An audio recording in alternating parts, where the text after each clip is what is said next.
101 ESPN. Hello and welcome on into the BCS preview right here on 101ESPN.com alongside 101 ESPN NFL analyst Tony Softli. I'm Cliff Saunders. You know what, Tony? It's not perfect, but it's the system we got. It's the BCS. Let's talk about the big one, the BCS National Championship game. Two undefeated teams, Auburn and Oregon. When you talk Auburn, it's Cam Newton. We all know about the reports, the rumors, the controversy.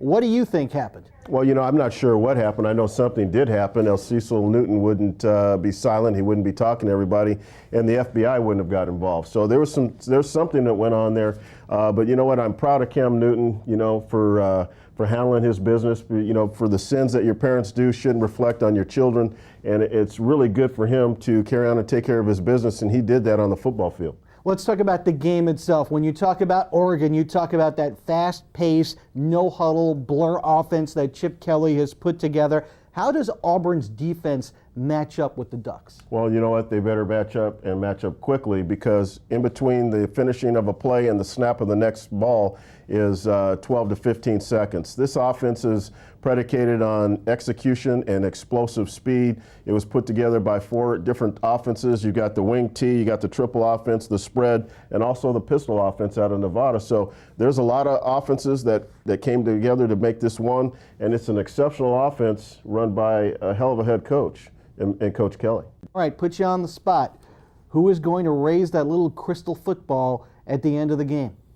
You know what? I think Oregon's going to give him a hell of a battle. I really do. I think with James at the running back, he gives you a lot of burst and acceleration. He's a playmaker, a difference maker, and he can change a game in a heartbeat. They have a stout defense that flies around and has fun. But really, to answer your question, Cliff, I got to go with the War Eagles and Cam Newton. I really do. I think they're probably the all-out favorite to win it all. It would be a total upset if Oregon wins it. But, yeah, I've got to stick with Cam Newton, who should be the Heisman Trophy winner, and the rest of the War Eagles. I know as a Pac-10 guy that probably hurt you to say a little bit. I'm going with Auburn on it, and here's why. I think they are two very evenly matched teams. But I like Auburn because I think they have the difference maker at quarterback with Cam Newton. And I look at the two schedules, and I see the gauntlet that the Auburn Tigers ran through. You got Arkansas, you got LSU, you got Alabama. Now, granted, Oregon did have a tough schedule as well, and not like the SEC, though. I'm going to go with the Auburn Tigers. Let's talk about the Rose Bowl, which is a little close to my heart, with the Wisconsin Badgers taking on TCU. I know you might have a little bit of a problem with Wisconsin being in the BCS. You wanted to see Michigan State in this game? You know what? Why not? Michigan State defeated Wisconsin during the year. Why they're not in this game, it's beyond me, and it has something to do with the conference ruling. So with that being said, let's just talk about the two teams that are in there. You know, I like the Badgers. I like their offense. They got a very productive and tenacious defense. But when it really comes down to it, I think the Horned Frogs are very potent as well. I've watched these guys for several years, and each year they've come on. They deserve to be in this bowl game, and I think they'll give it a good showing. Going to see a Rose Bowl is on my personal sports bucket list. You, though, actually played in the granddaddy of them all. What's it like? Well, I didn't play, but I coached. I was on the national championship team in 92 or 91. We played the 92 Rose Bowl. We played back-to-back Rose Bowls, 92, 93 against Michigan.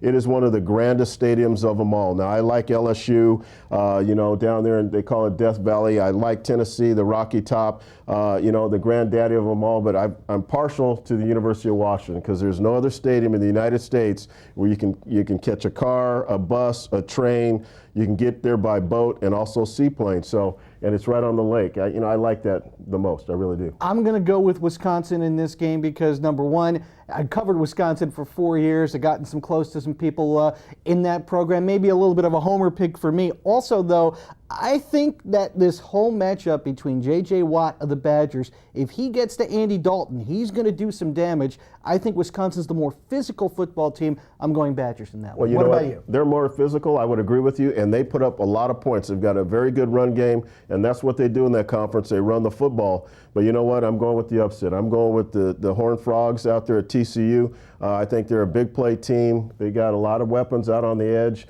They play pretty good defense as well. This is going to be a good matchup. 2 BCS games down, 3 to go. Let's talk about the Fiesta Bowl, Oklahoma and Connecticut. You know, my father-in-law back east is a big UConn guy. He was born in the state of Connecticut. He is happier than a pig in slop that the Huskies are in the BCS Bowl. I'm looking at it and I'm going, it's a 4-loss team in the BCS.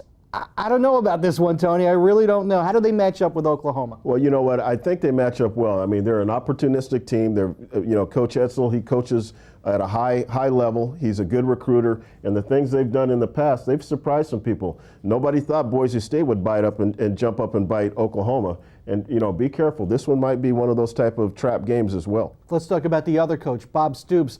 In bowl games, he hasn't always been what he has shown himself to be in the regular season. Well, you know what, Cliff? He's 5-6 in the bowls. He's won a national championship. He's had 7 Big 12 championships. You know what? His record speaks for itself. He has to get over that BCS bowl hump. And I think this is the game that he does it in. But be careful again. This could be that trap game for Oklahoma. Does that mean you're going to pick the UConn Huskies to upset the Oklahoma Sooners? Not the UConn Huskies. I'm a Husky, but not a UConn Husky, and I'm going with the Boomer Sooners, baby. That's me. I'm going with Oklahoma all the way. As I said, I don't know how UConn wound up in this game. They weren't, this is not a team that was expected to be anywhere near here. I'm higher, I think, on the Oklahoma Sooners than you are. I don't think it's going to be close. I like the Sooners big in this one. Let's move on to the Sugar Bowl, a matchup I'm really looking forward to. You got Arkansas, you got Ohio State. Ryan Mallett, the Arkansas quarterback, knows all about Ohio State when he was a member of the Michigan Wolverines. But let's talk about the quarterback comparison. You got Mallett, you got Terrell Pryor. Who do you like better? You know what? It depends on what type of offense you're running. I think both of them bring a lot to the table. I think they both have outstanding size and athleticism. Pryor is probably the better athlete. He has a good combination of size and speed. He's more of an adequate passer. His inaccuracy shows up in games and within a season. He does a good job of managing the games as he gets into this season. For Mallett, he's more of a pure passer, more natural passing skills. If I had to pick one, I would probably say Mallett, but sometimes the inconsistency, it has to do with a lot of immaturity, and that starts to show up in a lot of games that you see during the year. But I would have to say Mallett would be my guy just because of a pure passing standpoint. The last game we're going to look at is the Orange Bowl. Stanford, Virginia Tech. Virginia Tech, after losing to James Madison, everybody wrote them off, but here they are as the ACC champions. So who do you like in this one? I'm going to have to go with the Pac-10. I'm a Pac-10 guy. What can I say? I'm going to have to go with Mr. Luck out there and the Stanford Cardinals. I think Harbaugh and those guys will get those guys up and ready to play. They've done a good job the last couple of years. His scheme is very effective against this type of defense, and I look for the Pac-10 to win one. I know Virginia Tech finished well, and they're a feel-good story right now, but I can't pick a team that lost to James Madison. I just can't do it. I think that Andrew Luck is going to have a big game. I'm going to go with Stanford. So you're a Pac-10 guy, but let me just recap the BCS national title prediction. You are picking not the Pac-10 team. No, that doesn't matter. I'm going game by game. Let me give you a little trivia. Did you know who the mascot was for the Stanford Cardinals when it was the Pac-8? No, I do not. They were called the Indians, and they didn't become the Pac-10 until they added Arizona and Arizona State. So there's a little trivia for you, Cliff. He is Tony Softli, our 101 ESPN NFL analyst and trivia buff. That's our BCS preview. Thanks, everybody, for logging on to 101ESPN.com.